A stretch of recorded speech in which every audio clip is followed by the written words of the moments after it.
అమ్మతో కలిసి cake cut చేసిన ఈ క్యూట్ బేబీ ఇప్పుడు ఓ star heroine. World wide fans ఉన్నారండోయ్. పై ఫోటోల్లో తల్లి ఒళ్ళో కూర్చొని బర్త్డే కేక్ కట్ చేస్తున్న ఈ చిన్నారి ఓ స్టార్ హీరోయిన్. పిన్న వయసులోని సినిమా రంగంలోకి అడుగుపెట్టిన ఈ ముద్దుగుమ్మ అందం అభినయంతో వరల్డ్ వైడ్ క్రేజ్ సొంతం చేసుకుంది. అందాల పోటీలకు సంబంధించి విశ్వవేదికపై మన దేశం పేరు మారుమోగేలా చేసింది. ముఖ్యంగా ఈ బ్యూటీ క్వీన్ కళ్ళకు బోలెడు మంది ఫ్యాన్స్ ఉన్నారండోయ్. వరుస సినిమాలతో బిజీగా ఉండగానే ఓ పెద్దింటికి కోడలిగా వెళ్ళిపోయిన ఈ సొగసరి తాజాగా ఓ లెజెండరీ డైరెక్టర్ చిత్రంలో కనిపించి మెప్పించింది. ఇప్పటికీ అదే అందం, అభినయం, ఆమె వయసుతో పాటు అందము పెరుగుతుందని అభిమానులు మురిసిపోతున్నారు. 5 పదుల వయసుకు దగ్గరవుతున్నప్పటికీ అందం అభినయంతో మహారాణిగా వెలుగొందుతున్న ఈ బ్యూటీ క్వీన్ మరెవరో కాదు, బాలీవుడ్ స్టార్ హీరోయిన్, మాజీ మిస్ వరల్డ్ ఐశ్వర్య బచ్చన్.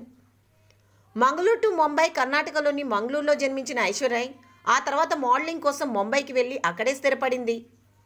పిన్న వయసులోనే మిస్ వరల్డ్ కిరీటాన్ని సొంతం చేసుకుంది. ఆ తర్వాత మణిరత్నం దర్శకత్వం వహించిన ఇరువర్ తెలుగులో ఇద్దరు సినిమాతో సిల్వర్ స్క్రీన్కు పరిచయమైంది. ఆ తర్వాత హమ్ దిల్ దే చుకే సనమ్, దేవదాస్, తాల్, జోధా అక్బర్ వంటి హిట్ సినిమాల్లో నటించి మెప్పించింది. పలు హాలీవుడ్ సినిమాల్లో నటించి ప్రపంచవ్యాప్తంగా అభిమానులను సొంతం చేసుకుంది.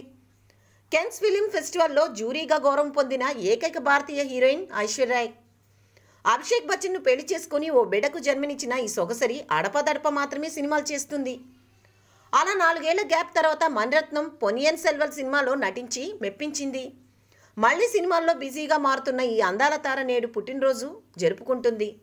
మరి మనం కూడా ఈ బ్యూటీ క్వీన్కు బర్త్డే విషెస్ చెప్దామా? Happy birthday.